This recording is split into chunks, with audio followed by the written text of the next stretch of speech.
Je to již 100 let, co byla poprvé otevřena Masarykova základní škola v Lanžhotě. Toto významné výročí základní škola i město Lanžhot oslavili dvoudenním programem. V rámci těchto oslav pedagogický sbor společně s žáky opravdu nádherně vyzdobili školu a připravili třídy k prohlídce. V úvodu je třeba zmínit důležité milníky základní školy v Lanžhotě. První jednání o té základní škole proběhlo už někdy při vzniku Československa, kdy si občané uvědomili, že je potřeba trochu zaktualizovat to školství a vylepšit, protože měšťanská škola byla pouze v Břeclavi a bylo tam velké množství zájemců, které nemohli přijat z těch okolních obcí. Proto se rozhodli postavit měšťanskou školu v Lanžhotě. K milníku bych řekla, že bylo několik. Během těch let se asi 9krát změnil název té školy. Byla to měšťanská škola, byla to škola 8letá, 9letá, byla tady střední škola dokonce. Měli jsme tady výuku vlastně i během druhé světové války a po ní, kdy byla ta škola otevřena vlastně až ve květnu. V rámci prohlídky v historické třídě jsme se dočetli, že počet dětí navštěvujících školu po jejím otevření byl 95.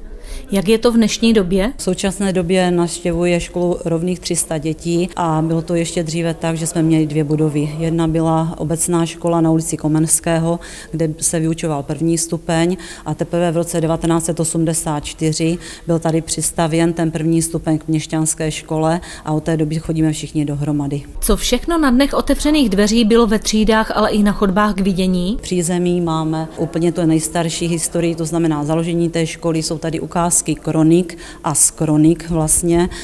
Jsou tady staré plány, jak ta škola taky mohla vypadat. Na patře máme absolventy za uplynulých 100 let. Snažili jsme se sehnat všechny absolventy. Máme tam seznam kantorů, kteří tady učili. Jsou tady vyfocené učitelské sbory a na dalším patře máme potom ty současné akce za to uplynulé, dalo by se říct 20letí, protože velká oslava tady byla k tomu 80. výročí školy a teď jsme to vlastně zmapovali těch zbývajících 20 let. V letošním roce slavíte z té výročí, takže k těm oslavám, co jste všechno nachystali? Ty oslavy jsou dvoudenní a de facto se začaly už na začátku týdne, kdy jsme začali zdobit tu školu.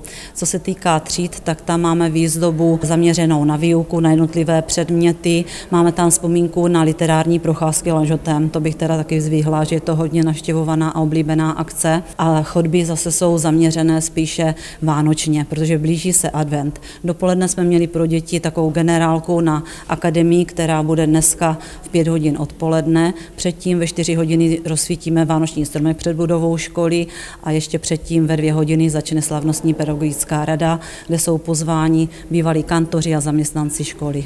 Pro každého pozvaného byl nachystán malý dárek v podobě keramické upomínkové placky, propisky, pamětního listu a knížky školních vtipů od pana učitele Milana Kocmánka. Zítra bude den otevřených dveří, kde si budete moct nebo i rodiče prohlédnout celou školu a zároveň budeme prodávat kalendář, který jsme speciálně teda letos vydali. Potom máme připravené 2 almanachy, dotisk toho předešlého a vlastně letošního almanachu. Bývalých i současných kantorů se sešlo opravdu mnoho, vzpomínalo se a nálada byla výborná. Jedním z učitelů, který strávil 41 let na základní škole v Lanžhotě, je bývalý pan učitel Leopold Králík. Jak vzpomíná na léta strávená na základní škole? Aby člověk vydržel tak dlouho na jedné škole, tak musí samozřejmě některé podmínky být splněny. A to jednak dobrý kolektiv kantorů, což tady teda vždycky byl, a dobré děti a vnímaví a chápaví rodiče. S tím jsem nikdy neměl problémy, takže to byla jasná volba, nezkoušel jsem to nikde jinde. Setkáváte se třeba i s nějakými vašimi bývalými žáky, kteří jsou teďkom úspěšní a třeba za vámi i přijdou nebo vám napíšou?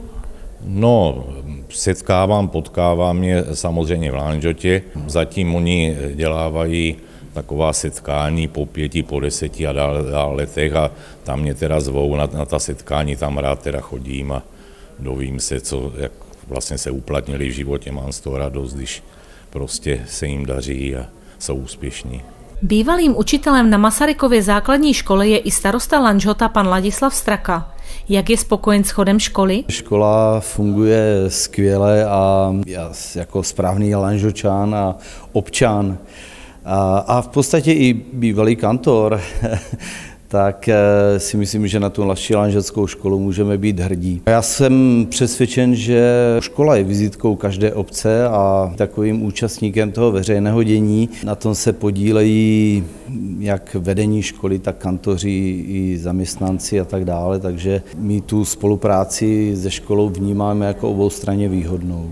Za tu vaši éru starostování, jakými změnami nebo co všechno, jaké investice vlastně musely proběhnout na škole? Jak jsem říkal, tak Lanžhot má štěstí to, že ta naše stoletá dáma, jak já říkám, tak jí léta neubírají a naopak jí svědčí a zkvétá do krásy a přibývá tady na těch obrázcích za mnou. Můžeme vidět, jak byla zvelebována, byla přistavena tady budova 1. stupně a v podstatě je až symbolické, že se letos v době, kdy si připomínáme její 100leté výročí, tak podařilo zahájit přístavbu dlouho vytouženého křídla, kde bychom měli nebo mohli umístit naši jídelnu, vývařovnu, kuchyň a taky odborné učebny. Takže si myslím, že to je takové završení tady těch snah. Nová přístavba se pomalu začala budovat. Na podrobnosti ohledně přístavby jsme se zeptali místostarostky Lanžhota paní Petry Říhové. Přístavbu základní školy je nutná vlastně zrealizovat už vzhledem k tomu, že se jakoby navyšuje i počet dětí, ale primárně je to kvůli tomu, že vlastně školní jídelna i družiny jsou v jiné části Lanžhota, v jiné budově a vlastně všechny děti musí být buď převáděny nebo chodí přes nejvíc frekventovanou silnici tady v Lanžhotě. No a jsme si řekli, když už se to teda bude stavět znovu a stěhovat sem, tak vlastně to nejvrchnější patro bude sloužit novým odborným učebnám, které jsou samozřejmě taky potřeba, protože ta výuka je dělená, aby nebyl celý ten počet dětí vysoký v té učebně. Provoz bude zcela plynulý, protože k propojení té přístavby se stávající prostřední budovou bude během prázdnin.